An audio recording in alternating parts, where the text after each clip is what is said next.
think it was through eBay. Okay. Thank you, sir.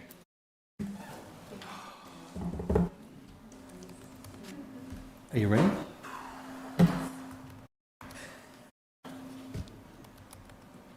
Good evening, everybody. I'd like to call this meeting of the Bridgewater Town Council to order. Could we please stand for the Pledge of Allegiance? Allegiance to the flag of the United States of America and to the republic for which it stands, one nation, under God, indivisible, with liberty and justice for all.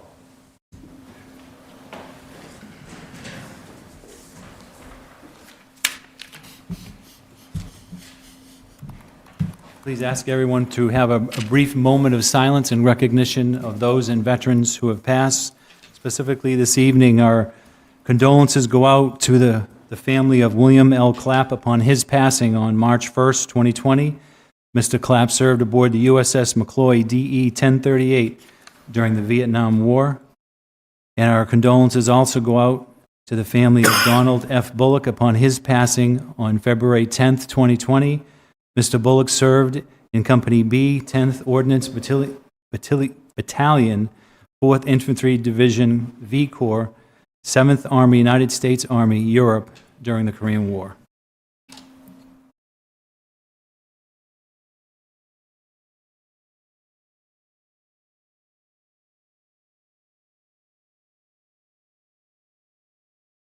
Thank you, and good evening, everybody. Just want to remind everybody that this meeting is being televised live and recorded. I'll entertain any motion to approve the minutes of our previous meeting. So moved. Second. There's a motion and there's a second. Any discussion? Seeing none, all those in favor? Aye. Opposed? It's unanimous. Announcements from the president. I have two announcements this evening. I just want to remind everybody that we're still looking for a couple more citizens. We have a few names that have been submitted to serve on our Charter Review Committee. I think we have about four names that have submitted. I'm looking for 7 people, so 3 more. I'll probably appoint the committee probably at our first April meeting, so they can begin their work even if we don't have the full complement. People can get on afterwards.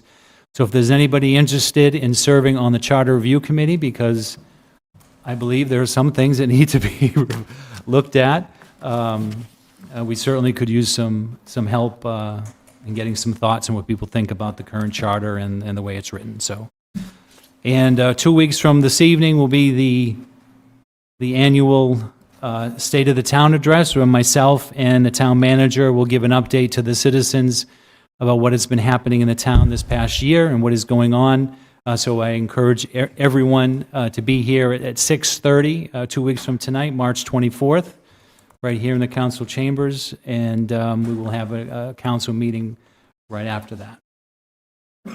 There are no proclamations this evening. I'll open it up to Citizens Open Forum. Are there any citizens here that wish to speak during the Citizens Open Forum portion of our meeting? Please come on up to the microphone, and I think we might have a few people tonight, so just try to keep in mind we like to keep this to 3 minutes. Anybody at all? Yes. Okay. I don't know if this is the time to talk about the eligibility for District 6, State your name and your address. or Just are you going to be wanted- talking about it later? Just to address your name and address for the record for the council. This is Bill Akins, and I live on Oak Meadow Place. Thank you. And is this the time to talk about, or I noticed in the agenda that you're going to discuss it on J? You can certainly state whatever you want to say. You have 3 minutes. It is a discussion item later on in the agenda for the council. Okay, for the council. Yes. Okay, first of all, I've had a couple of rough weeks here. I had some I had some understanding that the reason why District 6 was left open was to break the continuous service that would have something to do with the town charter saying that you had to go longer than 12 service. I found out later that maybe that isn't the case. I know that Mr. Wood started his tenure when this form of government started in January of 2011. So if I do my math right, that gets you out to January 2023 will be 12 years. Anytime after January, there'll be additional 12 years. If his term goes longer than that additional 12 years, then that is against the charter by having 12 consecutive years, because it's beyond 12 years. It all depends on how that first year is considered. On top of that, he resigned at the end of the December 17th meeting. Does that break continual service? And if that does, is that really negating what's in the charter? Because that charter says that means anybody can do it. At any time, they can take a 2-week vacation, say, I didn't do it, I didn't have continual service because I took 2 weeks off, and now whatever was in the charter is negated completely. I don't like shenanigans, okay? And that just doesn't sit right with me, that's an ability to do. Now, I appreciate, probably more than most people, because I really considered running twice. I did it because people asked me to go for the at-large position. And then I talked to Mr. Rushton, and I found out we were pretty much on the same page on several of the things that I was concerned with. And I said, I'll wait for District 6. And then District 6 comes up, and I realized that I want to spend time with my daughter. It took me 11 years to become a dad. I want to enjoy that. And so I appreciate all the time and effort that everybody in the council and everybody that volunteers to do work here does, including Mr. Wood. I'm sure there were some things that were done correctly.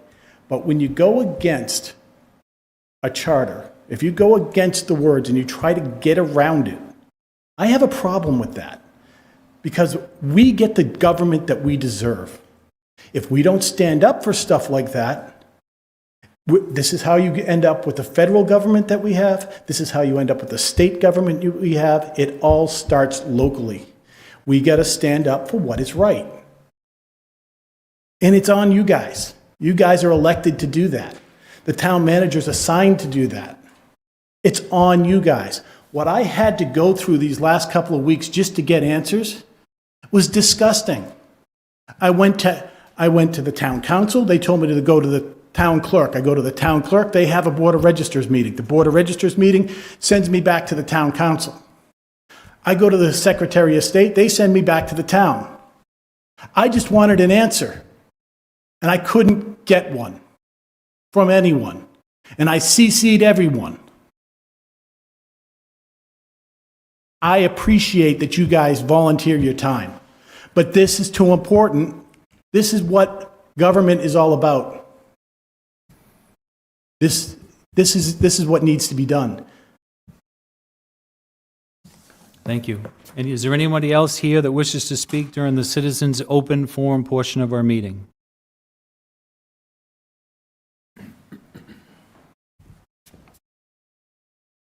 Good evening, Ed Ivaldi, Boxwood Lane. Just want to add a little on to what Bill said earlier.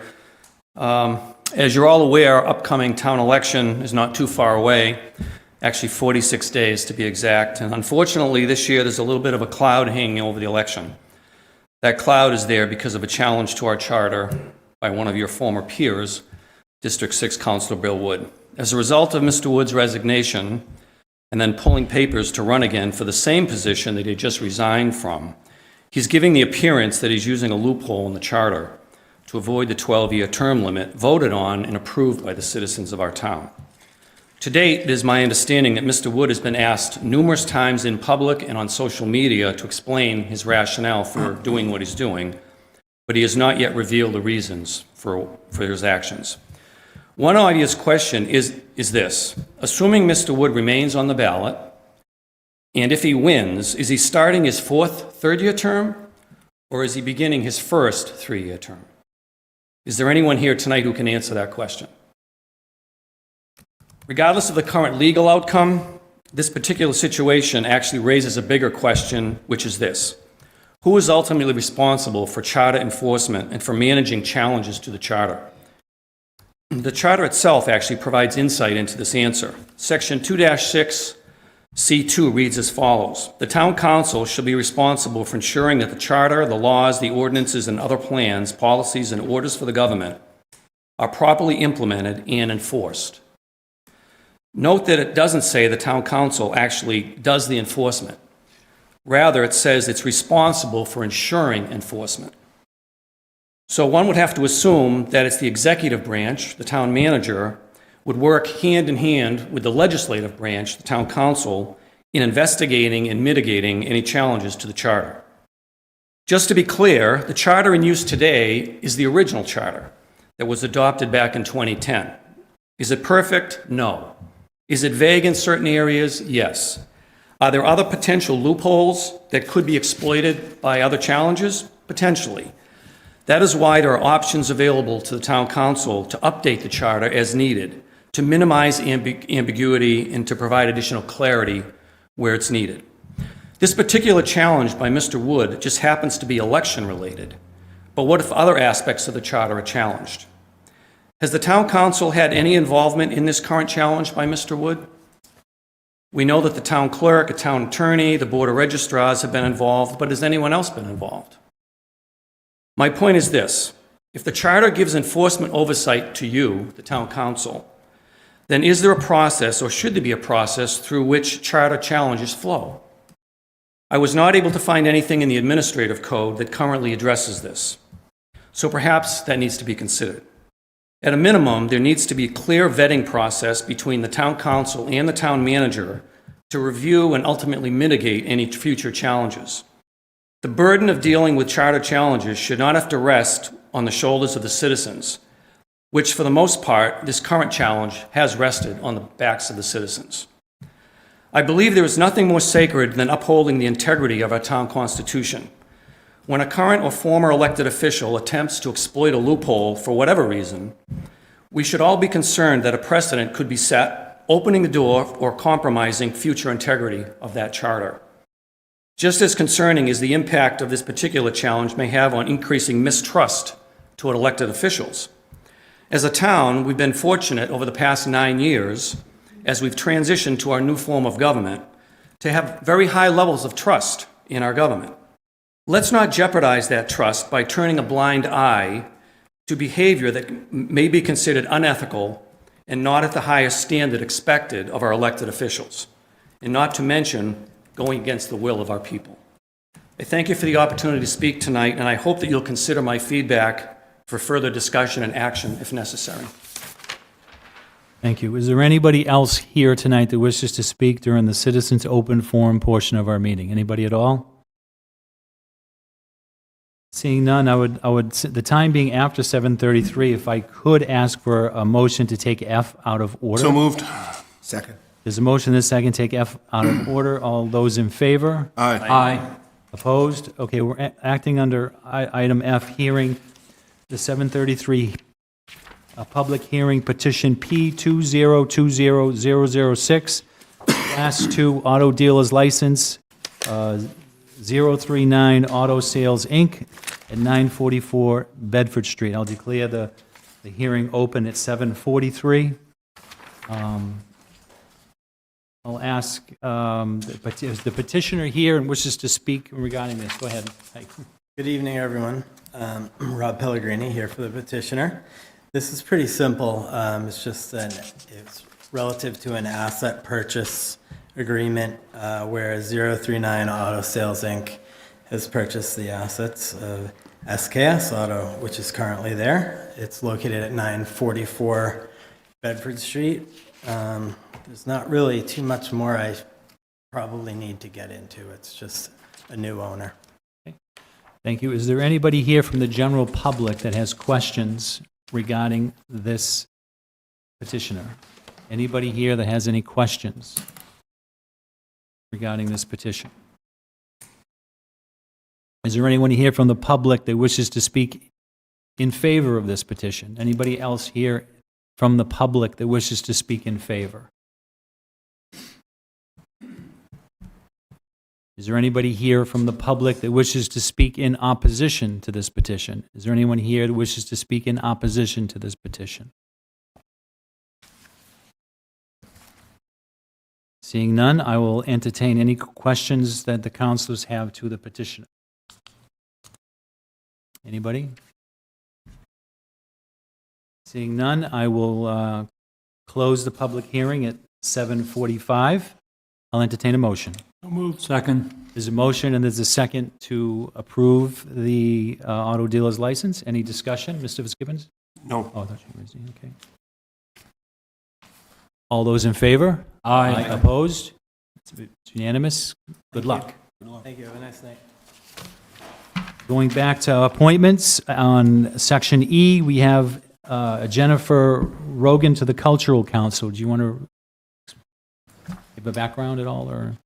Sure, Mr. President. Jennifer Rogan has been a Bridgewater resident for a little bit of time. She's provides a certain degree of youth, certainly to the Cultural Council. I think the council knows that the Cultural Council is becoming a pretty popular committee.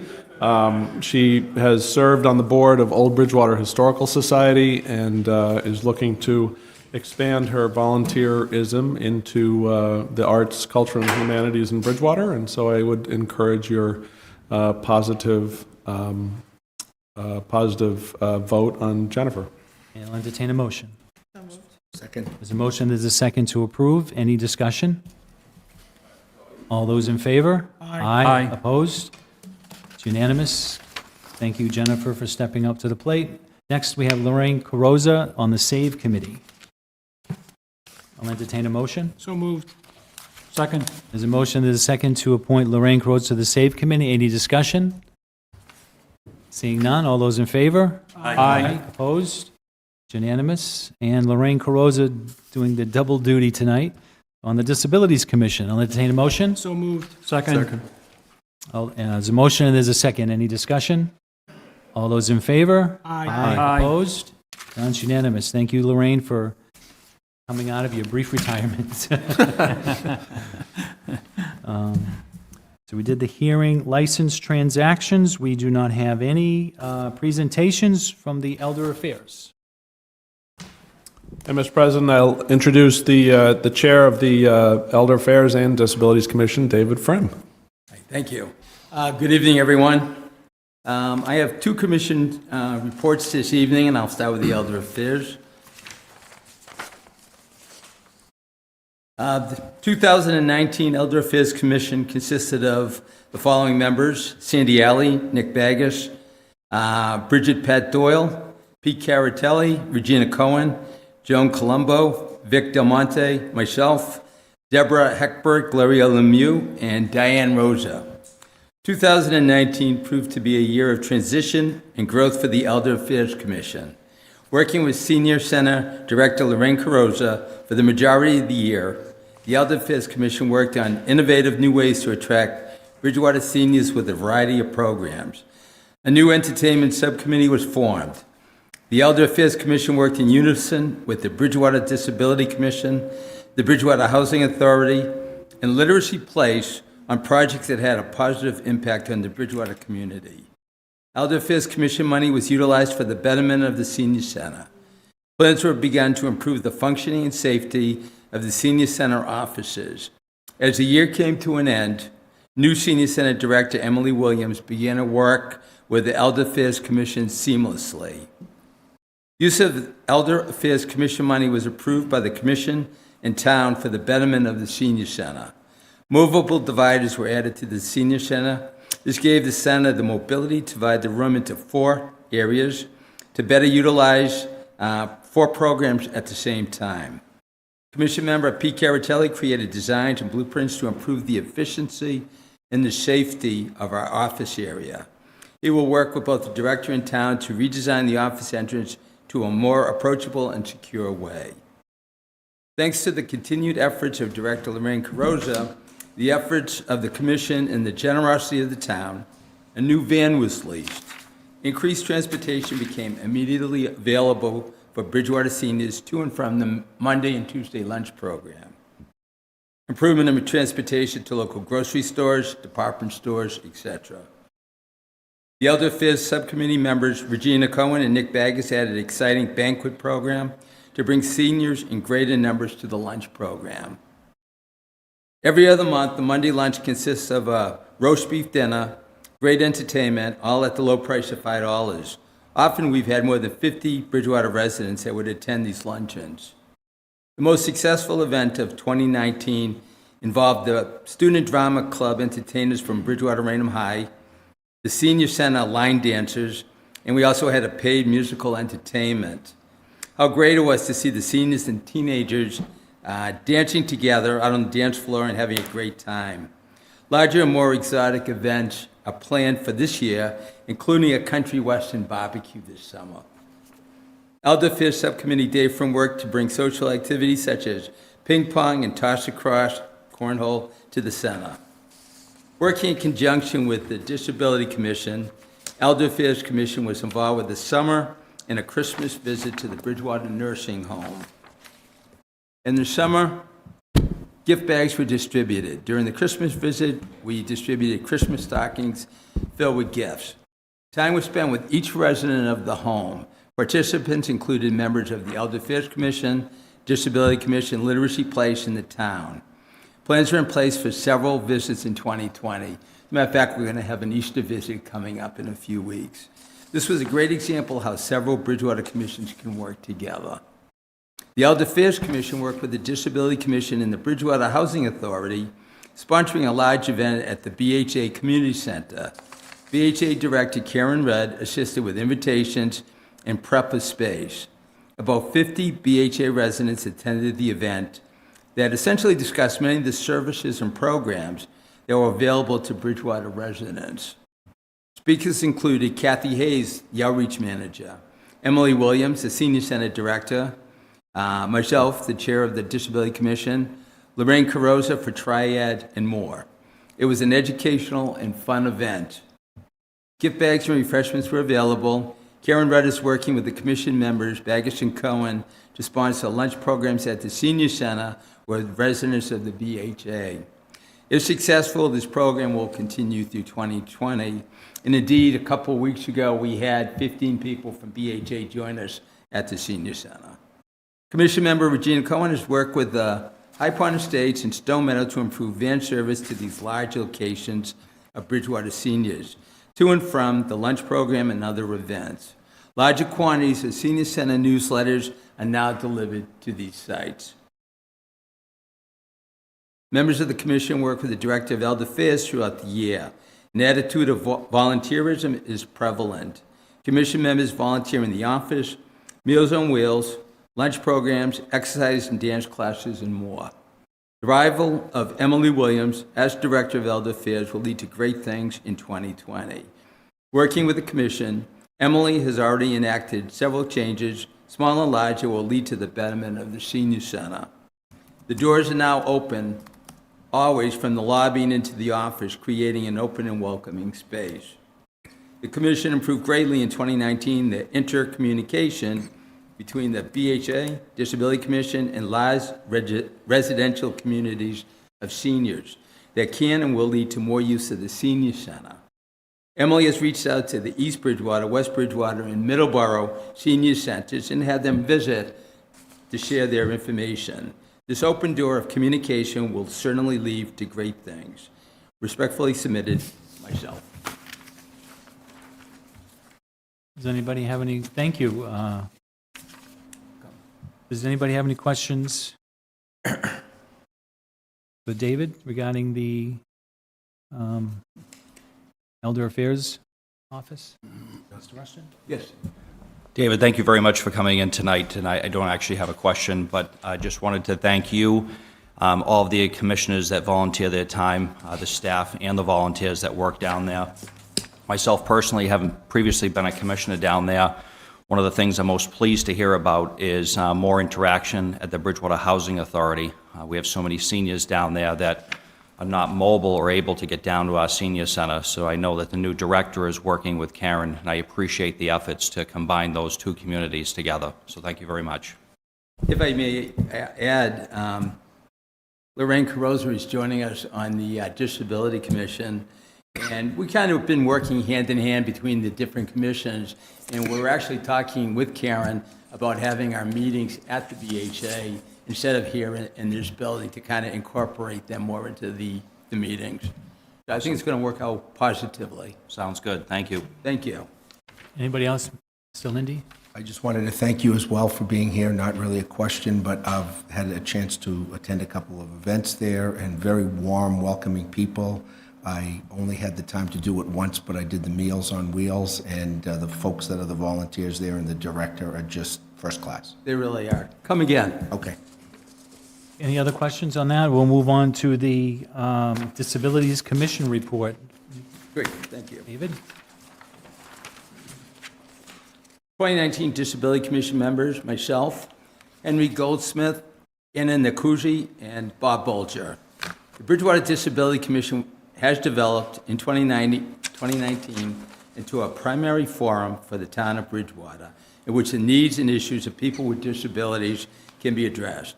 The Bridgewater Disability Commission promotes equality, opportunity, independence, and full participation in life for people with disability. We promote understanding of the needs and potential of people with disabilities, offering information and awareness training to the public. During 2019, we had a new member to our commission, Bob Bolger, and also moved longtime member Henry Goldsmith into the secretarial position. We continue to look for a fifth member for our commission, which that look is over because we have Lorraine now. We do have an involved citizen that works at Bridgewater State University with students requiring additional assistance. He attends meetings regularly, has proven enthusiastic and a great asset to the group. He brings both youth and connection to the university to our commission, but is ineligible due to residing outside the town. We would like to see this restriction lifted during 2020. The Bridgewater Disability Commission worked during the year to become more engaged with the community by reaching out to other commissions, senior centers, and groups. Disability Commission worked with the Bridgewater Senior Center, the Housing Authority, Triad, and Bridgewater Outreach, sponsoring a large event at the BHA Community Center. Karen Rudd assisted with the invitation process and preparation for the community center. Basically, I won't read the rest of that paragraph because it's kind of redundant of what I read in the other report. Working with Town Manager Mike Dudden throughout the year, the Disability Commission was vocal in the needs for an accessible side entrance door to the Academy Building. The Academy Building is a beautifully designed architectural masterpiece, blending both the old and the new. What was less considered was the difficulty of Bridgewater's disabled and senior population to gain access to the building. A meeting held with Independence Associates of East Bridgewater proved difficult when the key speaker, confined to a wheelchair, had extreme difficulty entering the building. Several guests to our monthly meetings face the same issues. The walk from the parking lot to the handicap-accessible front entrance is more than many disabled people can achieve. Mrs. Dudden has assured us that the side entrance project has received quotes from qualified contractors. I understand after a quote is selected, it may take 4 to 6 months or longer to get installed. Though the front entrance meets government guidelines, the Disability Commission hopes a morally correct decision is made in regards to funding for an appropriation for the important project. I would like to thank Mike Denham for listening to our commission in regards to this project. The Disability Commission also worked with Mike Dudden in regards to parking issues at the Academy Building. Members of the commission, visits to the commission meetings, disabled residents, and seniors attempting to pay bills are often required to walk lengthy distances when the lot is full. There are a total of 22 parking spots in the lot near the employee entrance. This includes the several handicap spots and also parking for town vehicles. Town employees are sometimes noticed utilizing the spots. Mike assured us that they would work towards sending out notices to employees to improve the parking situation. Thanks again, Mr. Dunham, for your assistance. I will mention this that I didn't write here. The 4 members of the Disability Commission, every one of them has a disability, and 3 of them have difficulty walking. And we've had to require someone with MS to walk from the middle of downtown to the building because he could not find a spot. The town involved the Disability Commission for feedback and comments on the blueprints and work being done to restore the memorial building. First, I would like to thank Kim Williams and Mike Denham for getting our involvement. The Disability Commission would be remiss if it didn't state that the work that is planned to make the memorial building both accessible for our disabled residents and also inclusive is a wonderful thing. But a far cry from the scary white box elevator that was on the outside right of the building. Working in conjunction with the Elder Affairs Commission, Literacy Place, and several town workers, the Disability Commission was involved with the summer and Christmas visit to the Bridgewater Nursing Home. And I will say that that's redundant from the first report, so if it's all right, I'll skip the rest of that paragraph. The Disability Commission worked with Brian Borkland of Independence Associates to walk Marathon Park and gain insight into what needs of our disabled community could be better met through several upgrades and improvements. We would like to follow up more fully with these plans in 2020. Several ideas have been discussed with Mr. Dutton in the past. A fully staffed disability commission, which we will have now, would enable us to get more involved in projects such as these. Marathon Park is currently a beautifully designed and executed playground. A few updates would allow disabled children and their parents more accessibility. Even moving handicap signing for the parking lot would prove beneficial. And if you haven't been to Marathon Park in recent times, all the handicap parking is the furthest you can possibly get in the parking lot from where the playground is. When you get into the parking lot, the handicap park is on the far left, and the entrance to the park itself is in the far back of the parking lot. So quite often, there's no parking available for people with handicaps at the park. The handicap parking is plentiful at our left side where no one actually parks, and if they could just move the signs over, that would be a great thing. The Disability Commission will continue to focus on projects and work in 2020 that will prove of value and importance to the residents of the town of Bridgewater. Thank you, David. Anybody have any questions regarding Disability Commission report? Mr. Fitzgibbons? Thank you for both reports, actually, Mr. Firm. I appreciate them. And just to kind of challenge you, because everyone needs a challenge, right? Okay. The Disability Commission, which is what it's called, the report seemed very focused on physical disabilities and physical problems in All right. navigating the town. And, I'd just like to make sure we're also including those who have cognitive disabilities and thinking about them as you do your important work going forward. I think that's a good point, and we will. Thank you. Thank you. Anybody else? Mr. Rushton? I just had another follow-up question. All right.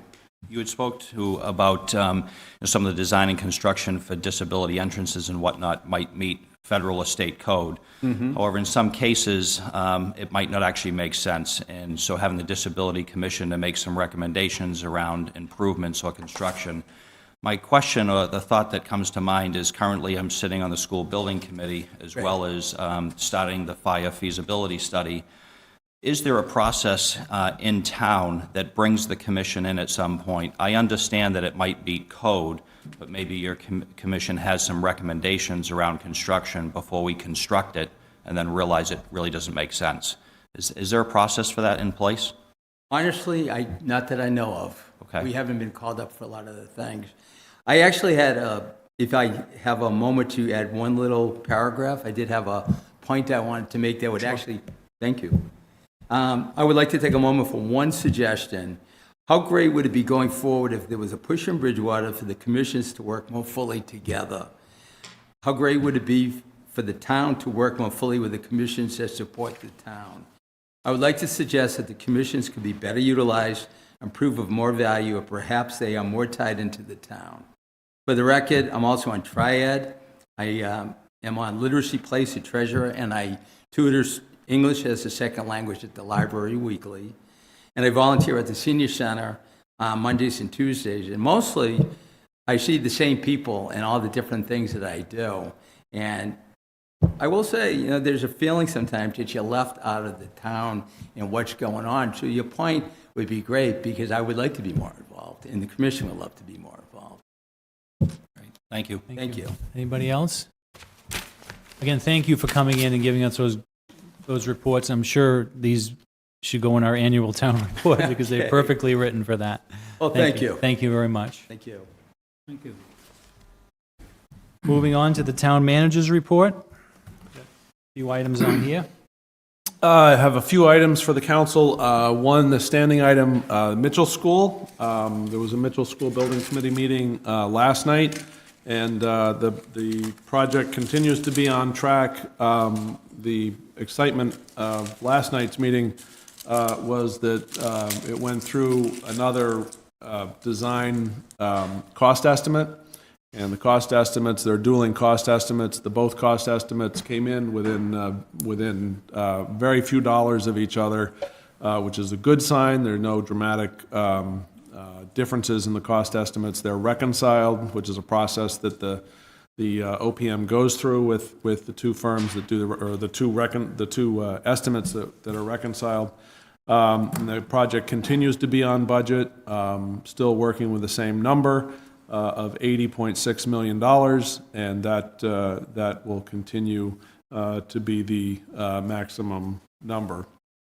So just again, as a reminder, $46,771,000 is paid by the towns through the town's real estate tax, and then $33,828,000 projected to be paid by the Commonwealth at this point. So that is very basically what's going on there. There was a really astute question that I think last night that I think I've mentioned to the council prior, and the school business manager and our finance director are both working with our financial advisor to determine whether or not it makes sense to bond a significant portion of this project now while rates are very low. That's not something that's commonly done, but is permissible. So they are looking at the details of that, and if it makes sense to actually bond the project early for the purposes of availing ourselves of a lower interest rate, then we will probably go ahead and do that. I'll only add that, again, school building committee meetings are generally held the second and fourth Mondays of the month, right here in the council chambers. All the information that, including meeting minutes, meeting tapes, and so forth, and all the meeting materials and handouts can be found at bridgewaterschoolproject.com, and that is updated on a fairly frequent basis, so you'll probably be able to see last night's materials fairly soon. So happy to take any questions on that one. Mr. Fitzgibbons? Just a quick one. We're still on track for hitting all the SBA deadlines, et cetera, et cetera. The two cost estimates came in at or below the 80.6 million number, correct? Correct. And if we borrow the money now, when does it show up on the tax bills? That's a very good question. So if we borrowed the money now, it would show up on the tax bills earlier, but it would be a smaller hit than we would anticipate under the prior estimates, our own estimates. Thank you. Mr. Lindy?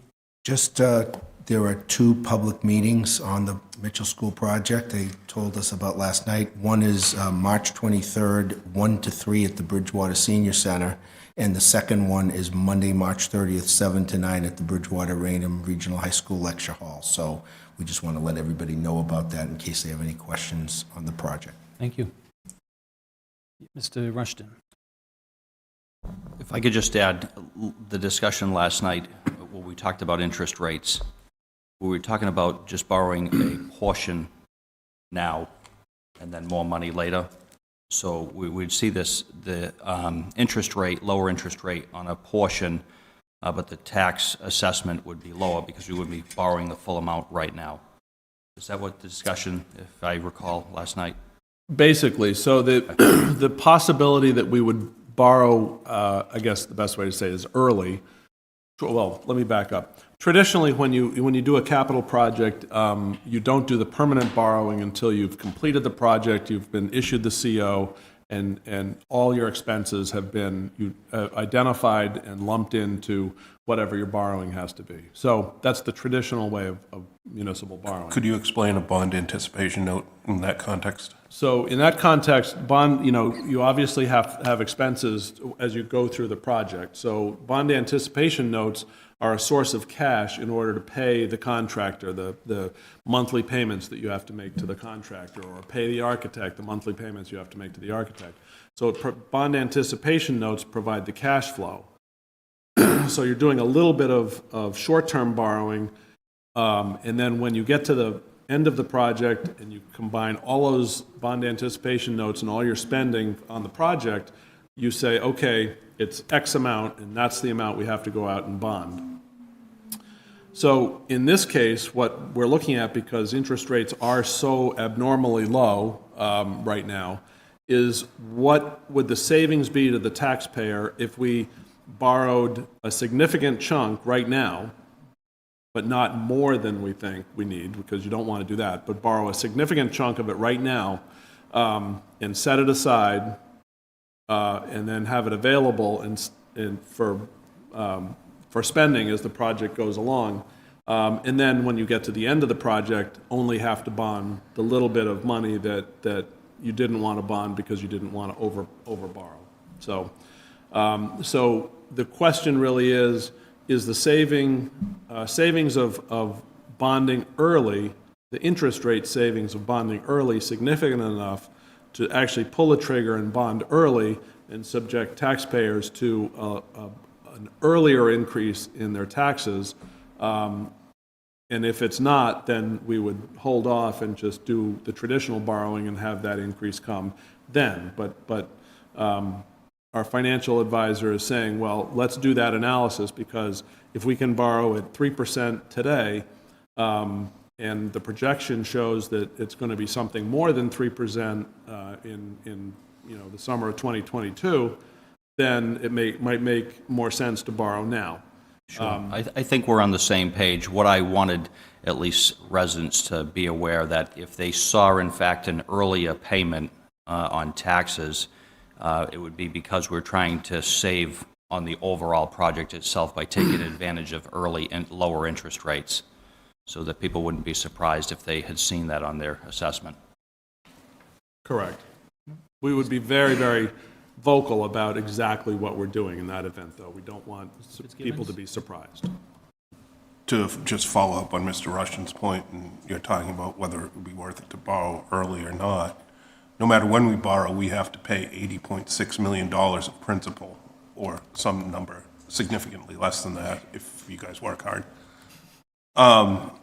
But whatever it is, we have to pay that principal no matter when we borrow it, and it's really the interest that we're going to pay, whether we lock in a lower rate up front and just start paying up front, even though the construction's not going to be done till then, versus interest we might pay later on that's going to be more.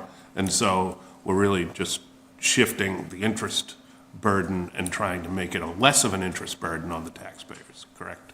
That's absolutely correct. Thank you. Okay, we'll move on to the next item. So the next item, the coronavirus, also known as COVID-19, and I talked a little bit about this, what the town's response can be, and how we're going to handle this moving forward. I think most people here know that the governor announced just before 4 p.m. today that the state was issuing a state of emergency. I think he was very careful about saying exactly why the state was issuing a state of emergency. It wasn't because there was an imminent threat. It was because the state wanted to use the opportunity under that declared state of emergency to, as he put it, get ahead of the issue and make sure that any response from here on out was done under an emergency declaration, which would then make reimbursements from the federal government. There would be eligibility for federal funding once, if it came to that. So right now, I don't want to give you too much state information because I'm not the one to give it, but there are 91 presumptive cases. Presumptive cases are systematic people that have the symptoms. Only one case in Massachusetts has been confirmed, And there are, I can tell you, there are no presumptive cases or actual cases in Bristol or Plymouth counties. So that's the good news. Out of just curiosity, about 70 of those presumptive cases relate to the Biogen conference that was, I believe, held in Boston earlier in the month. We did have an emergency management meeting this afternoon, went over our preparations, went over all our mutual aid agreements and our understandings, make sure that we've addressed continuity of operations, delegation, very clear delegation of authority, our interoperable communications. We have to think about, in the event that any of us get it or all of us get it, how do we continue to operate the town? So those are all items that we discussed this afternoon. How do we make sure that we've got safe response to call 911 calls for illness?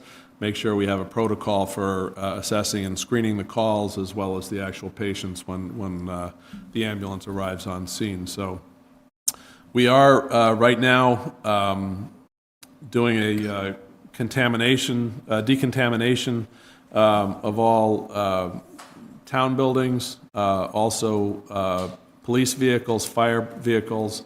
They have their own decontamination. The ambulances have all built-in decontamination units and air circulation systems which accommodate these types of things. But police cars will all be cleaned tomorrow in the morning and then issued disinfectant spray to be stored in the vehicles. So I can just tell you from a regional perspective, Plymouth County Health, all the health departments in Plymouth County have conducted a tabletop exercise in the recent past. So this is, which was quite valuable, identified any lapses in our own planning, so we've corrected those. We have made sure that we've got appropriate equipment sharing, both within and among departments and with other neighboring departments as part of mutual aid. We have identified what we think are our immediate needs, which quite frankly are not great. I think we're well stocked and well staffed in that regard. But mostly for us right now, it's just about educating people, and I won't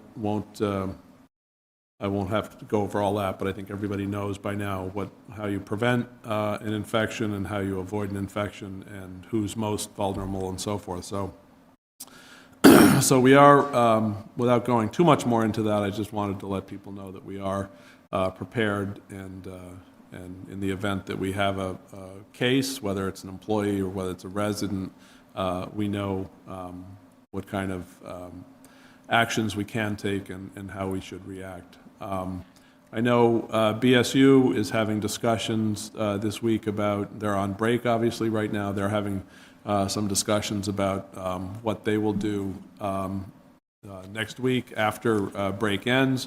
I don't believe they've made a decision yet. I've been going back and forth with them. So also just so folks know, our schools have been disinfected. Cleaning crews have been in all the schools, so that's ongoing. But again, there's no known case in Plymouth or Bristol counties, which is quite heartening. I don't know how long that will last, but at least we seem to be in pretty good shape. So happy to answer questions about that. Mr. Lindy? Just a quick question, since the Elder Affairs Commission was in here tonight, are there any extra precautions or anything being done at the senior center? We are actually going to be down at the senior center first thing in the morning with the high-powered disinfectant. So that will be all done without any, it's obviously you don't want people in the building, so it'll be early tomorrow morning. Thank you. But that will be done. Okay. Mr. Fitzgibbons? Just to follow up on the governor's emergency declaration, is there anything you have to do to declare an emergency in the town to be eligible for any funding or whatnot? There is, and so now that the state is declared, if it becomes an emergency, we'll certainly do that.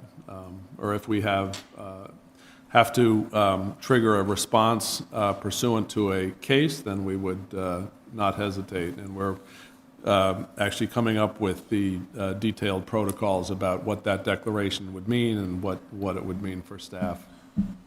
So if, just for the general public, if they see an emergency declaration from the town, it's in response to something we know in the town and not merely like with snowstorms where whenever the governor declares an emergency, even if it was for the North Shore, we do one anyway just to follow on. Correct. So in this case, an emergency declaration would be done. Obviously, we can't, as a town, prevent people from contracting the virus. So in this case particularly, we would only declare if and when we saw that we had a significant expense to the taxpayers in terms of a response. And that declaration is somewhat administrative, and it does qualify us for potential reimbursement from FEMA. Thank you. Yep. Anybody else? One comment that I'd like to make is, and I was reading this, or I was watching this, that those hand dryer machines that we have, where you put your hands inside, not underneath, they're no good. You really should think about getting regular paper towels, at least for the time being. I mean, that's what I would suggest. But That's actually been a suggestion. We know right now that we literally can't get paper towel because nobody can. But we will look at that and try to switch out some of that. Just hope it gets under control. It's pretty scary what could happen, but we'll see. Anybody else? Next item, budget. Budget update. We had a department heads meeting this morning, and I just outlined some of the budget at this stage. So we have, obviously, as you know, finance department works very hard with the department heads this time of year to come up with a balanced budget, which I then give to the council clerk on April 1st. Excuse me. We have right now a working deficit of about $200,000 that we've got to work through. But for the time of year, we're in good shape. I went over with the folks this morning, just sort of round percentages of where we stand and where our expenses, big expense drivers are. As you know, 90+% of our budget goes to people and employing people. So we do see fairly good increase there, just step increases, insurance, health insurance increases, retirement expense, and so forth. So there is a pretty sizable increase there in terms of a percentage. But we are estimating overall a little over 3% increase in revenue in 2021, so fiscal 2021. So we'll continue to work through that through March. Obviously, Budget and Finance and Finance Committee will begin to have joint meetings to review the progress thus far, but I trust that we'll have not no problem, but we will get you a balanced budget by April 1st, as we always do. Any questions to the town? Any questions for the town manager on the budget? Moving on to the Old Town Hall feasibility update. The Old Town Hall feasibility, we do have consultants have, I signed the contract and they were asking if we could meet like the next day. But they are currently scheduled to come in next week on the 17th and 18th. They've got full days of meetings with a whole host of different people. And we are right now, Katie in my office is trying to set up as many meetings as possible with either boards, committees, counselors. If any of the counselors would like to meet with those consultants, please reach out to me, and I'm happy to set up a time for you to meet with them. We obviously have to be attentive to quorums and so forth, but we will work around that just to make sure that we can get as much input to them as is feasibly possible. Cultural Council, obviously, you heard last meeting, will play a pretty significant role shaping this project. Planning board members, they're going to reach out to planning board members, Historic District Commission, as well as counselors and any other folks who have a particular interest in that building. I know the town clerk has been very involved in that building as well, so they'll reach out and have some discussions with her. Attorney Pellegrini, who you saw, is heads up, I believe, the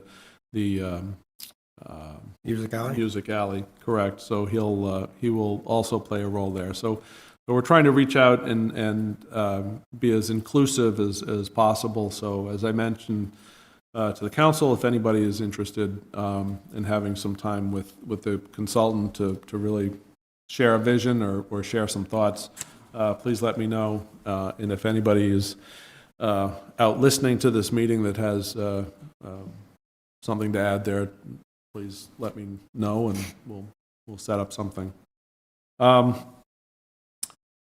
So that's really all I have there. They are well oiled, ready to go, and ready to plow through their work. So we're looking forward to it. We're not used to consultants that are this quick and efficient, so it's kind of nice. But happy to answer questions. Any questions about that. regarding that issue? The town hall, zoning recodification? I don't have a whole lot on this. I just wanted to sort of lay out where we are right now. I think, as you know, there's the committee set up to really look at the recodification of the zoning was designed to reorganize and correct some of the conflicts within our current zoning. Was not designed to do a whole lot of substantive changes, and planning board has had one meeting on the zoning recodification, and I believe they're having another one to discuss it. Just in terms of process, it will come back to you, since it is a fairly important thing. It'll come back to you for hearing, and we'll have Attorney Bobrowski present as well to answer questions about the recodified draft that you'll have in front of you. So that probably won't be at your next meeting, and we'll see if that will be at the meeting after. So that's all I have on that one. Any questions to the town manager on the zoning? Yep. Mr. Motis? Thank you, Mr. President. Mr. Dutton, I'm actually on the committee reviewing the recodification, and it's also been to the CEDC and the planning board. One thing I'm pretty concerned about is the document itself, where basically we took, I don't know how many pages, 88 pages or whatever, of zoning bylaws, and we're going through line by line, taking some stuff out, adding other stuff in. And it seems like the last version we were working from, even what should be a red line version, was not. There's no evidence. Some sections were completely removed, and yet there's no evidence of that on the red line version. So I just think it's critically important that red line version be really accurate as to what's new, what's been taken out, what's been modified. And I just think we need full accountability that way. So I urge you to figure that out. Yep. Okay. I'll see what I can do with that. Thanks. And I'm I'll see what I can do to make it as easy as understandable as possible. And the memorial building update? Memorial building, so I think there's a little bit of confusion about the memorial building, so I thought I'd just give you a little bit of an update there. Right now, in terms of funds available, we have, I think I've mentioned this to the council, we've got about $700,000 in bonded money that is allocated to that project. We did that when we actually did this building and the small project on the fire station roof. So that that money has to be spent on that project this year, or we're going to lose it for that project. Since we've got a cost estimate that's somewhere close to about $1.7 million to really fix that building and do it properly, we need about obviously 1.7 less 700. We need about $1 million in order to get that done. So we've asked community preservation for roughly $550,000, and we're looking from the sewer and the water capital accounts to split about $450,000. So we've come up with that financing mechanism. It works. It's affordable, and it gets us a completed building. So I think one of the questions was, well, why do we need that building for offices? Well, I can tell you that we currently house our water and sewer administrative staff in the very tiny rec building, which needs help itself, but it's really not an appropriate spot to house water and sewer. It's not readily accessible to most taxpayers, and so it's really much more appropriate closer to this building. We did, as you may recall, we tried at the time to create some administrative space in the new water treatment plant. DEP came back and said, no, that's not a good place to put that, and quite honestly, I didn't really think it was a good place to put that either, for different reasons. But because we really desperately need to make sure that we qualify for the DEP's revolving fund, state revolving fund for funding for the water treatment plant, we obviously are going to defer to what DEP is telling us. So that left essentially, the administrative staff sort of out wandering about looking for a home. We anticipate bringing on and finally being in a position in FY21 to complete the DPW. So we'll be looking to bring on a DPW director, and so we'll end up needing space in the memorial building close by for DPW director, water and sewer engineer, 2 administrative staff, and then likely one additional position. So we're looking at probably 6 people that will need to be housed in the memorial building. We had, I think we had a question about why we couldn't use the highway barn, and quite honestly, that highway barn is not appropriate for the number of people we have to put in, and also the type of jobs they have to do. We know we're understaffed to begin with in highway, so we know that we're going to have to chew up some of that additional space for additional laborers, light equipment operators, heavy equipment operators, who will have to use that building more frequently, in addition to the contract folks that are in and out of there, and so forth. So we also have some capital needs. You'll see it on the capital plan coming up. We have some fairly significant capital needs. The highway barn, that building, I believe, was built back in mid-1990s, and so it's showing a little bit of age, and so we've got to do some work there, but that's really just as an aside. So that is sort of in a nutshell the memorial building.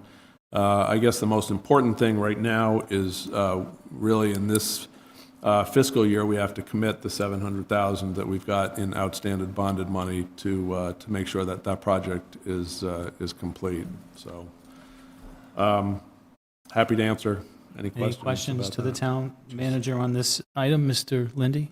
Just a quick question. What's the mechanism? I wanted to see that building on the inside and even the old town hall. Would I just call you? Sure. Okay. Yep. Thank you. Mr. Souza? The highway bond, if we all can remember, when the old town hall closed down, the entire building department and the Board of Health moved over there with their entire staff and had no problems fitting in with the current staff that was there because they had ample room, plus they had a little small room that nobody was using, okay? And it's kind of puzzling to me because that building, the memorial building, was originally set up to be a library and a museum. Now, when I go and look at the drawings of what you have there, the offices are way in the back, the restrooms are in front of it, and the front door's open so I can get to those people in that office. Who is going to put anything in that museum for display that could easily be lifted and walked out the door.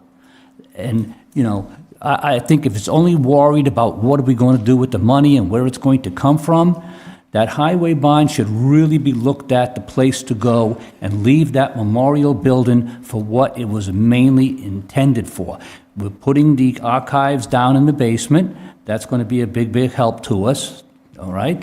But to move those offices in there, you're saying to the museum, go someplace else, or every minute that office is open, you better have somebody in here watching your belongings. It just doesn't belong there. Any other questions for the town manager regarding the memorial building? Okay, does anybody have any items tonight that they'd like to just put out there that they'd like on the agenda for the next meeting? Or you can absolutely, between now and the next agenda being public, contact our council clerk if you want an issue on the town manager's report. Mr. Souza? I'd just like a response back to why we can't use the garage, the bond. Bring that up next time. Okay.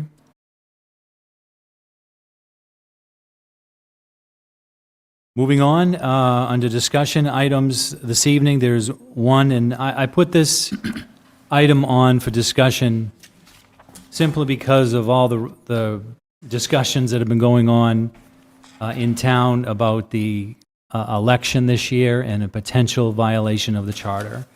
I know that I have received a few phone calls, a few emails. I've read some other comments out there. I don't know what my colleagues here have received or heard about, but I think that there are some that are looking for us to chime in to see, is there a violation of the charter and so forth. So this past week, I have worked with the town attorney through the town manager to ask him to write or give his opinion based on the charter and the issue in front of us as to whether there is a current violation of the charter. And I'm going to read into the record the opinion that he wrote, and I'm sure you all have seen. And the question presented is, does William Wood's inclusion on the ballot constitute a charter violation under Section 2-12B of the Town of Bridgewater Home Rule Charter?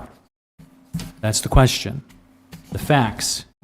Mr. Wood resigned from his position as a town councilor on December 17, 2019.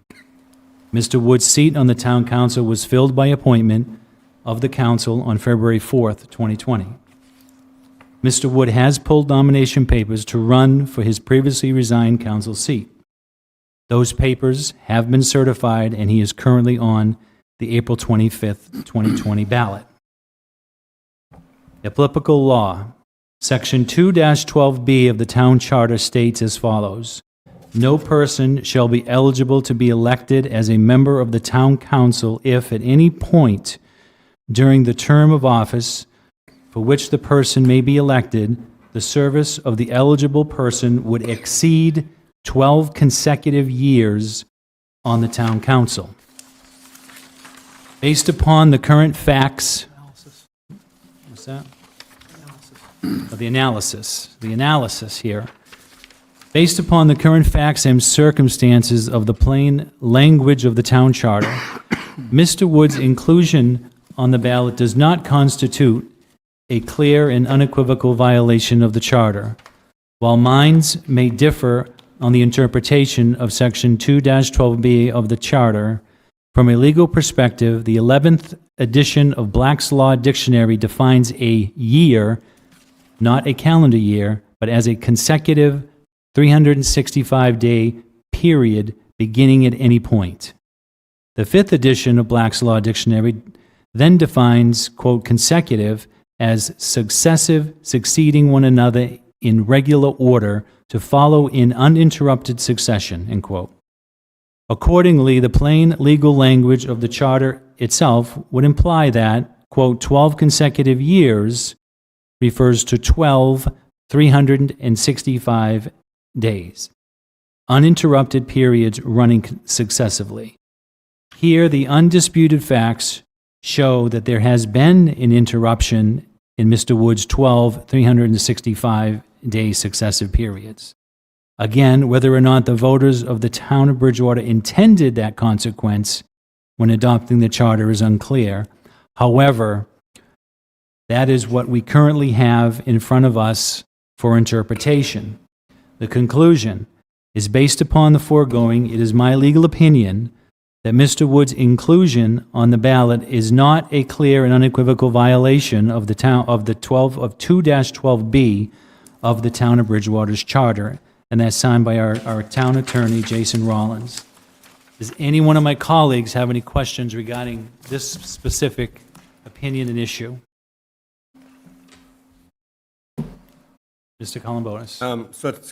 So apparently, the language as written, the letter of the language of the charter would say that Mr. Wood is eligible to vote, to run again. But I'd like to ask Mr. Rollins if he thinks the intention or the spirit of the charter is being violated by this. I'm a lawyer. Okay. I don't interpret I guess, spirit. Mr. I interpret just the legal language. So my role here, as your attorney, is to only look at the language and make a legal interpretation on it, which is why I was very clear in here.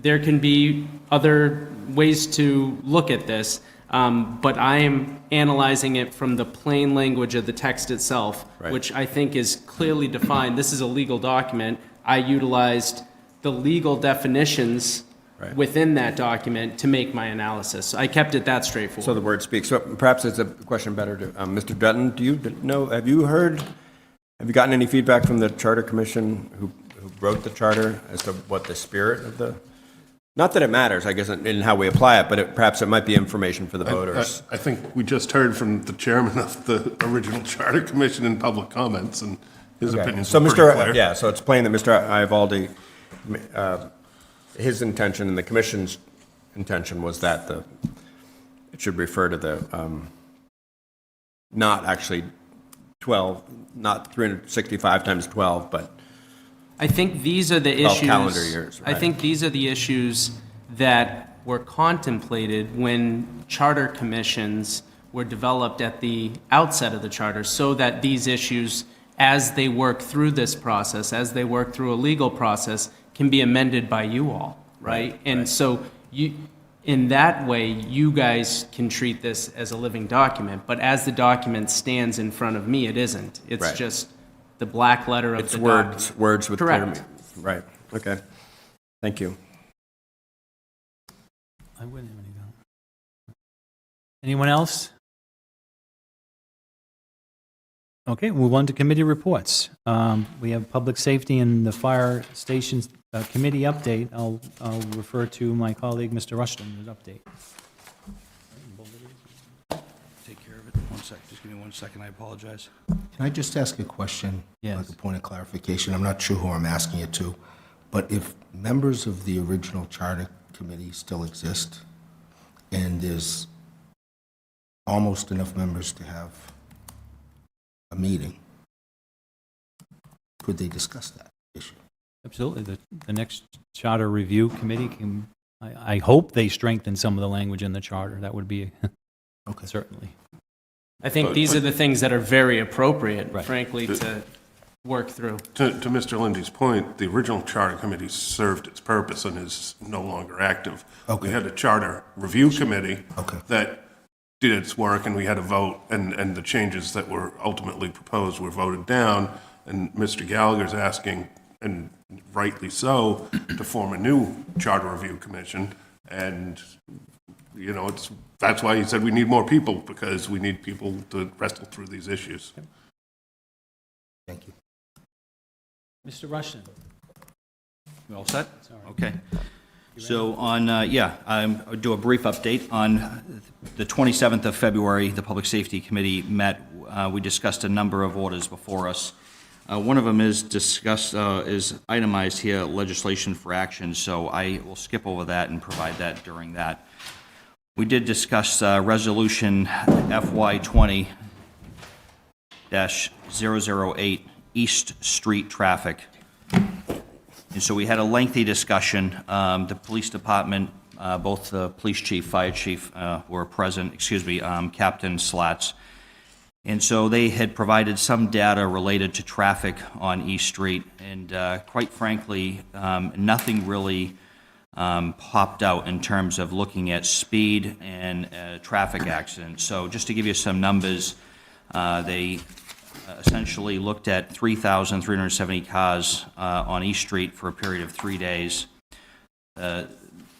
Speed limit in that area was 35 miles an hour, and the average speed was 35.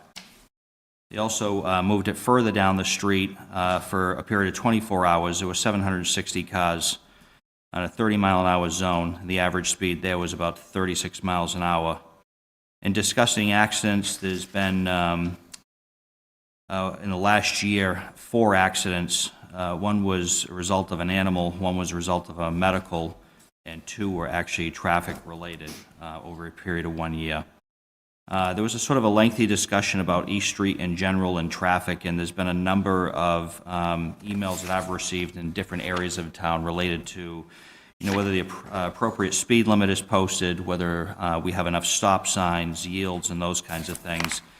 Essentially, with East Street and with others, the committee was essentially going to look at a sort of a larger scope process for really evaluating street traffic speed limits and stop signs, and didn't feel it necessary to take any action at this time on the East Street resolution. Other than that, accepting minutes, the only other thing was discussed was, again, 043, construction vehicle restriction on Wally Kruger Way. If you'd like, we could discuss that or wait till we go to legislation for action. We'll get to that in a few minutes. Okay. And the fire station? So Fire Station Committee, just to bring everybody up to speed, we did have finally, towards the end of 2019, get RFQs out. Those stayed out till sometime in late January. We evaluated over a period of the last week the responses that we received. We narrowed it down to 3 top candidates. And we're going to have a full committee meeting by the end of this month and have the top 3 proposals, companies come in and sort of do a presentation before the full committee, before we pick a designer and ask that the town manager engage in negotiations with them to move us to the next step. Any questions to Mr. Russian on the AOB? on the... So the East Street issue, it's not totally done with, right? Yeah, the posted speed limit is 35, and at the moment you feel the discussion was that's a comfortable enough speed for that area? So we didn't get into the discussion of whether or not the zone and the speed for that area is appropriate. Okay. However, the statistics show that the posted speed limit, that by and far people are abiding by over the average the speed limit, because the average speed is 35. So the discussion right now was for the Public Safety Committee to meet to come back and look at a broader issue. How do we address requests to look at signage and speed limits and stop signs? Because there's a number of requests, what the process might look like. It's possible it could get lowered, but it could get lowered a lot of other places as well. Correct. Okay. Anybody else have any questions regarding the public safety or the fire station committee update? Thank you for the good report. Welcome. Legislation for action, ordinance FY 20-005, general ordinance, commercial parking licensing. At the meeting held on 2/24/20, the Rules and Procedures Committee voted 3-0 to recommend approval. This measure has been duly advertised in the enterprise and on the town's website, therefore may be finally considered this evening. I'll entertain a motion. Motion to approve. Second. There's a motion to approve, and there's a second. Any discussion? Seeing none, this does require a roll call vote. Mr. Souza. Yes. Mr. Chase. Yes. Mr. Lindy. Yes. Mr. George. Yes. Mr. Gallagher. Yes. Mr. Rushton. Yes. Mrs. Loesch. Yes. Mr. Columbotus. Yes. Mr. Fitzgibbons. Yes. 9 in favor, none against. Acting under item B, order FY 20-043, construction vehicle restriction on Wally Kruger Way. At their meeting held on 2/27/20, the Public Safety Committee voted 3-0 to recommend approval. This measure has been duly has been may be finally considered this evening. I'll refer to Mr. Rushing, who wants to like to give an update on this. Sure. Again, on the 27th, Public Safety Committee met with a variety of stakeholders, including the Director of Elder Affairs, Police, Fire, and the designers for the current elementary school under feasibility or design. So we talked extensively about traffic, both now during demolition and later when the school is open. Essentially, the site itself, what we resulted in the meeting was all of the construction traffic is being designed in the documents that will go out to bid to put construction in and out off of South Street. There'll be a containment area. This area is used to sort of wash down the trucks coming in and out, so debris will be at a minimum on South Street. They'll also have signage out on South Street, not necessarily reducing the speed limit, but a warning of a construction site entrance during the duration of the project. In terms of Wally Kruger Way, initially during demolition and construction, there is a small stream that runs out back, and the roadway is not currently designed, nor it will be till sort of the end of the phase of construction when they rebuild Wally Kruger Way to the specs that are designed, including a raised speed bump or speed table that was discussed. But essentially, in terms of demolition and construction, it will all go in and out South Street. Wally Kruger Way will not even be a viable path. As a result of listening to all this information, as you know, we took the vote to recommend this. Motion to approve. Is there a motion? Is there a second? Second it. Any discussion? Mr. Gallagher. Just through you to the town manager, from a public safety perspective, it's pretty clear that this is the right thing to do. But being that South Street is in District 6, 2, I'm sorry. We're talking about District 6 just then. We moved you. Can't get so late. District 2. I would like to make sure that we take a survey of the road before and after and make sure that all those construction vehicles are going to take a toll on it. We need to know how badly, because we don't need it to deteriorate any further. Thank you.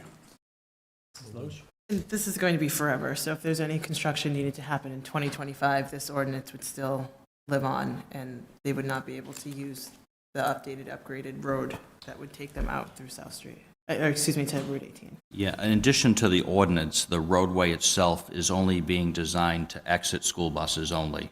Right. No vehicle traffic at all will get into that site. There's actually will be gates, Okay. electronic gates the buses will be able to operate in order to get out to 18. So even if there was future construction, that wouldn't be a viable option for them. Mr. Souza? You can see I co-sponsored this. It's because talking with people up at the senior center, they were very, very concerned about them trying to pull in and out of the senior center, and trucks would be coming through. Now, I was at the meeting, and I heard the explanation of what the contractors were going to promise to do, but the people up there, this would put them at ease, because they would know that there is something here that says they cannot do it, and there's an enforcement mechanism. And that's what they're looking for, okay? I mean, we say, oh, okay, you're going to do some building over there, but don't take the trucks through this road. You know, just give them a little peace of mind past this. We all know what Mr. Rushman just said. After the school is built, the limited traffic that way, they're all aware of it. They think it's a fantastic idea, okay? Because it's only a small period of time in the morning and a period of time in the afternoon that the buses will be going out that way. It's those construction that they're really concerned about, because that's not going to be certain times of the day, and it's not going to be for, you know, a month or two. It's going to be a long time. So let's please pass this and just give them some peace of mind. Mr. Rushton? If I could just add to Councilor Souza's point, at the conclusion of this meeting, they were going down, that is the design project engineers, to actually have a board posted down at the senior center so the seniors could get an actual visual of what it will eventually look like, with some discussion that that roadway, it will be fenced off during the entire period of construction without even a gate.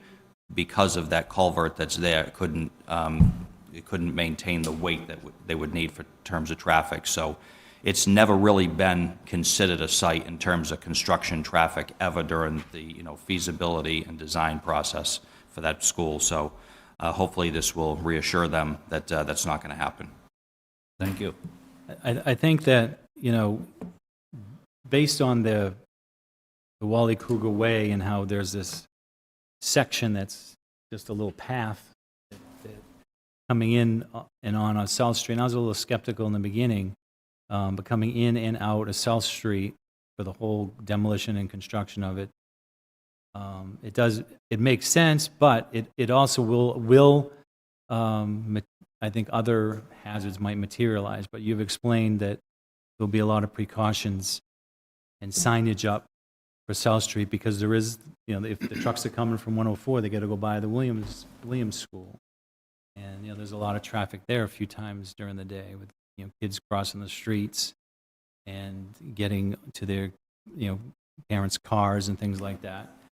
And coming down 18, you take a left on Winter, and then a right on South. That's a tough right-hand turn if they have a big load. But I think that they'll have to deal with it. But as the project goes along, when that pathway is opened up, do you think at that point there'll be some period of time that they may use Wally Kruger Way to go in there, or not? Or Absolutely not. Okay. Even the weight restriction for the school buses is much less than, a 10-wheel dump truck. So I don't even think once the construction is completed that would be a feasible option. Plus, it's one way coming out of there from the school out down Wally Kruger Way. That's right. From that section. So with the fencing, everything, I'm fairly confident that the project engineer, designers, they're putting all of this stipulations in their construction documents, so anybody that's bidding on the project will understand that they can't come in off of Route 18, that they'll be coming in off of South Street. And just to add to the South Street residents, I also had requested that they leave enough room so that several trucks could enter the site off of South Street instead of waiting sort of in line for their turn out on South Street. So they'll be able to come into the site and sort of sit on the South Street School site. Additionally, at the start of the project, they're going to widen that opening, so there'll be additional room in terms of swinging in and out onto South Street. any other questions? No. This does require, there's a motion and there is a second. This does require a roll call vote. Mr. Fitzgibbons. Yes. Mr. Columbotus. Yes. Mrs. Loesch. Yes. Mr. Rushton. Yes. Mr. Gallagher. Yes. Mr. George. Yes. Mr. Lindy. Yes. Mr. Chase. Yes. Mr. Souza. Yes. 9 in favor, none against. Old business, we have none. New business, there's ordinance FY 20002, general ordinance dumpsters in residential zoning districts, sponsored by Councilor Columbotus. Motion to refer to the budget, the Community Economic Development Committee. Second.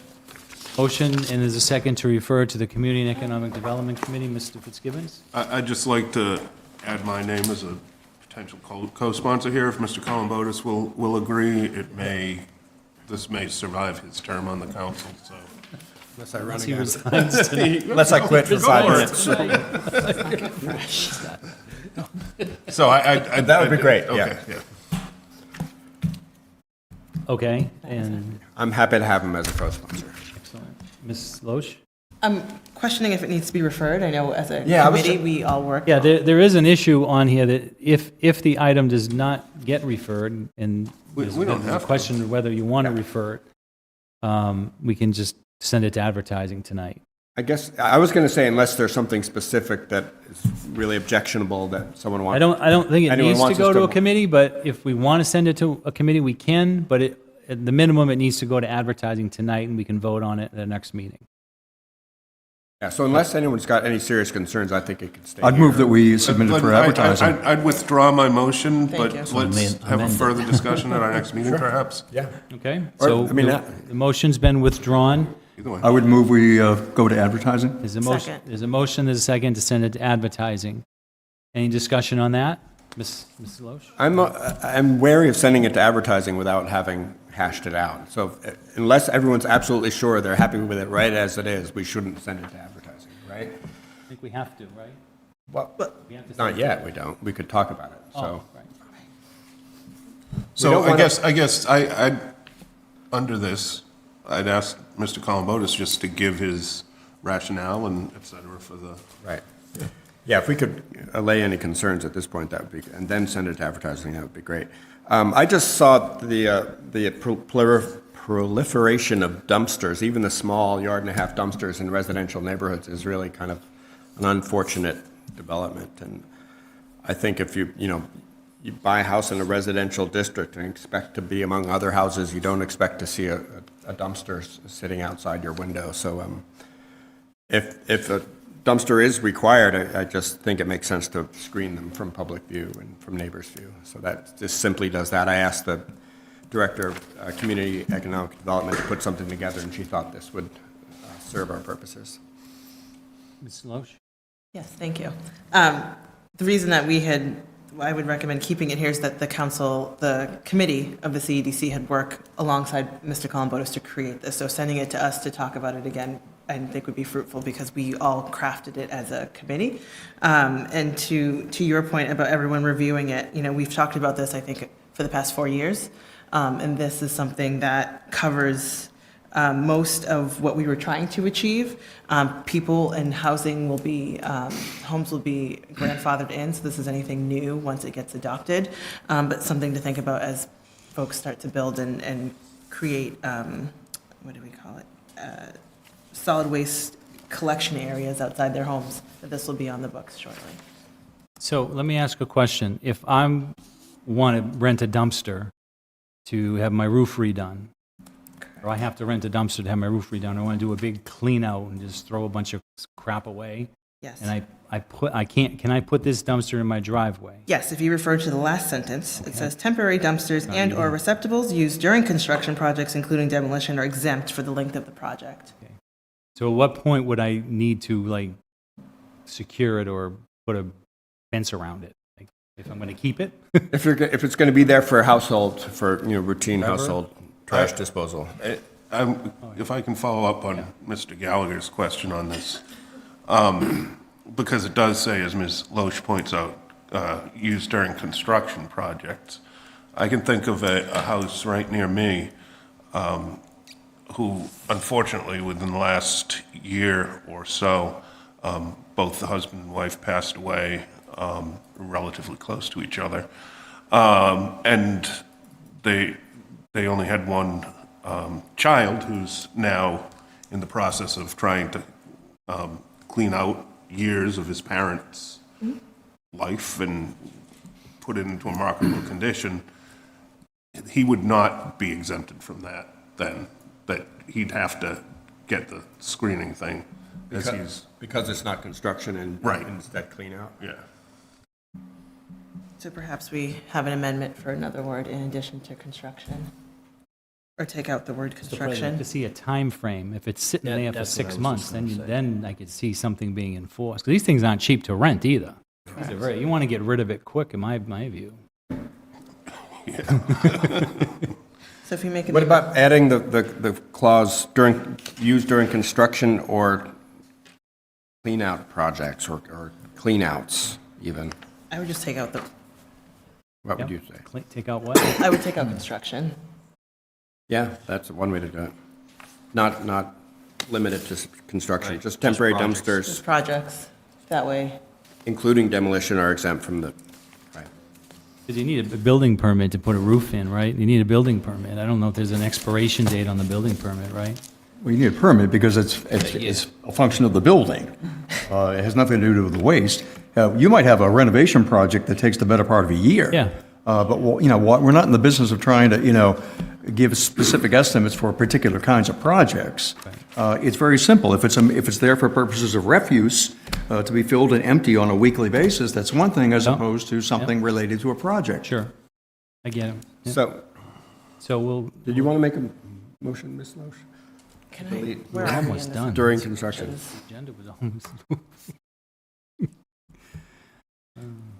What's the amendment? I will make a motion to amend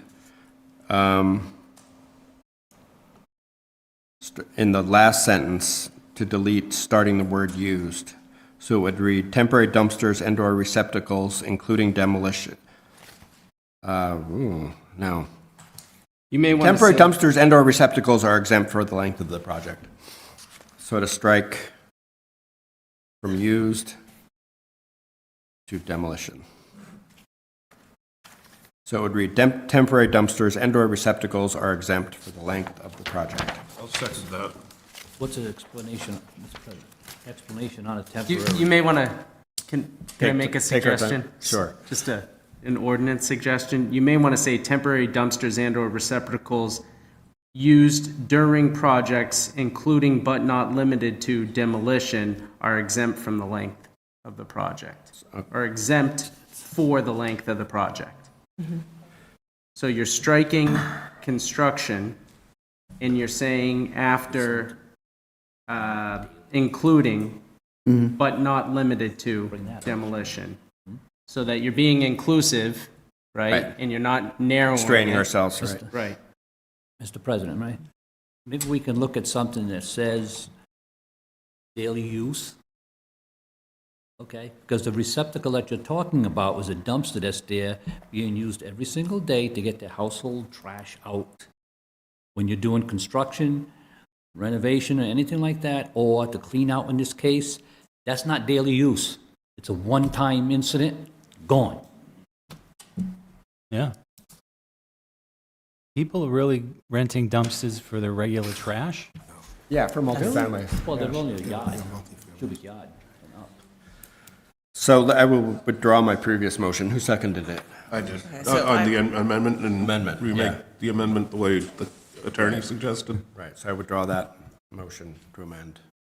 and I'll withdraw my second, and then you want to make a I'd new like to make a motion? new motion to amend, to delete the word construction in the last sentence and insert the clause "but not limited to" after the word projects. After including. After including, yeah. After including, I'm sorry. I'll second that. There's a motion, there's a second. All those in favor of the amendment? Aye. Aye. Opposed? Okay, so there's still a motion to send it to advertising. Do we still want to send it to advertising? I move we send it to advertising. There's a motion to send it to Comfortable with that. advertising. There's a second. Second. All those in favor of sending it to advertising? Aye. Opposed? So we'll see this in 2 weeks. Thank you. Citizens' comments. Are there any citizens here that wish to speak during the citizens' comments portion of our meeting? Anybody at all wishes to speak during the citizens' comments portion of our meeting? Seeing none, I'll move on to council comments. I'll start on my far right with Councilor Souza. Thank you. We had a fantastic presentation from Dave on our senior center. And I know, I've been up there and I've talked to them, and there are still a lot of people in town who actually think that it's a nursing home type of situation, but it's not. And what's happening up there on this Friday, March 13th, at 10 a.m., Emily Williams, the director, is having a fireside chat. Anyone who has not been there or has not been there in a long time to see the improvements, the condition of the center, and all its programs are welcome to join her. And she said that there will be coffee and refreshments. Now, don't go in there looking for a fireside. She doesn't have a fireplace. So please, come down and join her, and she's looking for your input as well as giving you the information of what's there. Thank you. Mr. Chase? Thank you, Mr. President. I think I'd just like to remind everyone, and particularly for anyone who may not have heard the council president's comments earlier this evening, there are several vacancies that still exist on the Charter Review Committee. And these are positions for which we simply seek ordinary citizens to devote some time to resolve, among other things, the questions such as the candidate eligibility issue that is now discussed quite a bit in in various circles throughout the town. Without my needing to say it, it's a very contentious issue, and I think that those people who are most concerned about it should seriously consider joining that committee, and that should certainly be one of the very first topics that is to be discussed. I think that there were comments made earlier by several of the counselors that kind of go to the heart of the issue. What was the, in effect, what was the legislative intent behind that language, limiting terms? Well, it's under the section called term limits. I think the intention is absolutely clear, that it was intended to limit the number of terms that a counselor may serve, not to provide a mechanism by which a candidate could subvert the language of the charter. So I think it just makes the most sense that there should be no vacancies on that charter review committee. And I think that those who are, again, most angered by some of what they see and hear concerning this issue should be among the first to please volunteer to do a little service on that town board. Thank you. Mr. Lindy? I was fortunate enough to attend the meeting last week dealing with the zoning issues, and I found it to be very informative, but I want to totally strongly support Mr. Columbotus's suggestions on the editing, and so people know what was deleted and what was added. So it's totally clear and transparent. Thank you. Mr. George? Thank you.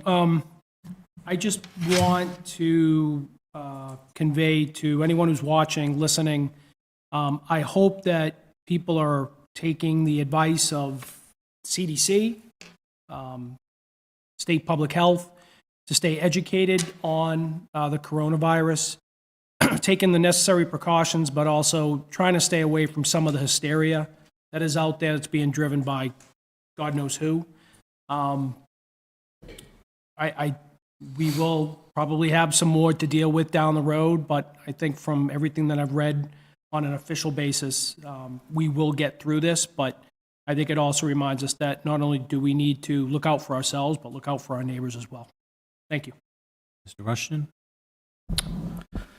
I'll just first begin by saying that, the comments by Councilor Chase, I echo those sentiments exactly.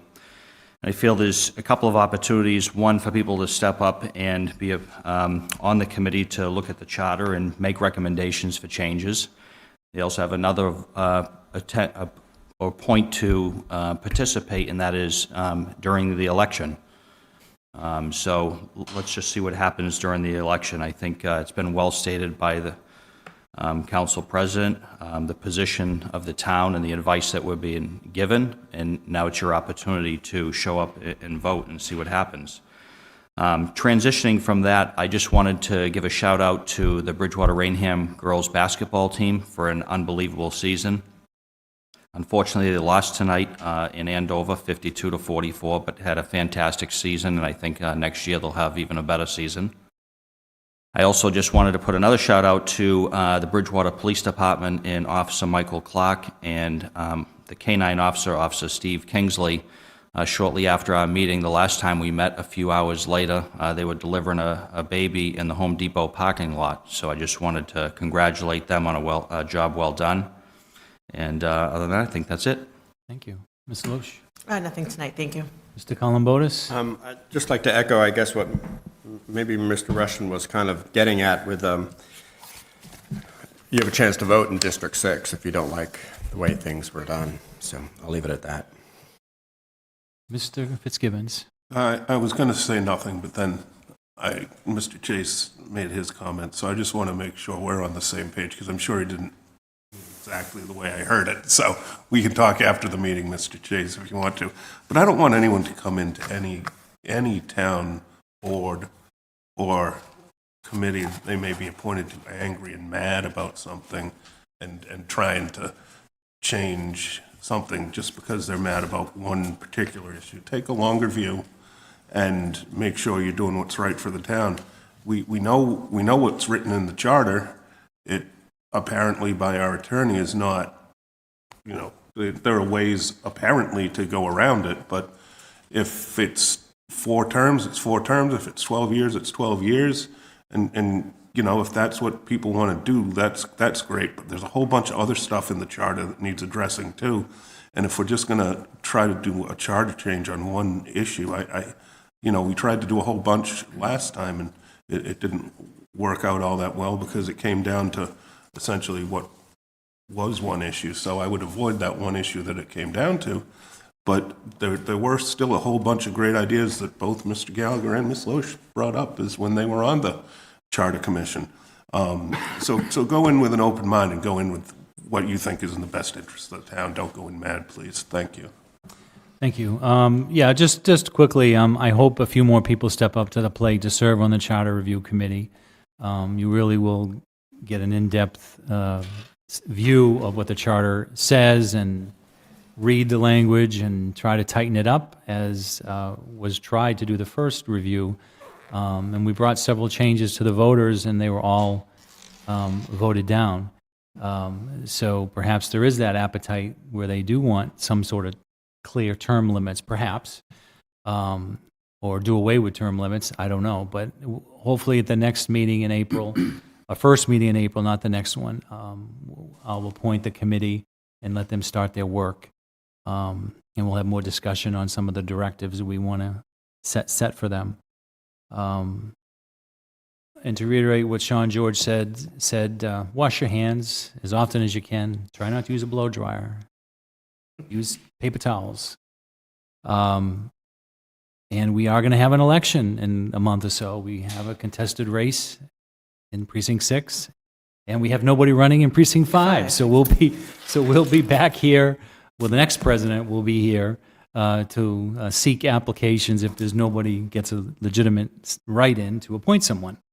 So we'll start that whole cycle again. So I think there's no more time to pull either. It's over. No, it's over. It's done. So you run a write-in campaign, or we'll be here. The next president will solicit applications for appointment. And just a reminder, 2 weeks from tonight at 6:30 will be the State of the Town address. I hope everybody attends, and immediately following will be our next council meeting. We do not have an executive session. I move to adjourn. Second. Entertain a motion to adjourn. There's a motion and there's a second. All those in favor? Aye. Aye. Opposed? We are adjourned. Thank you.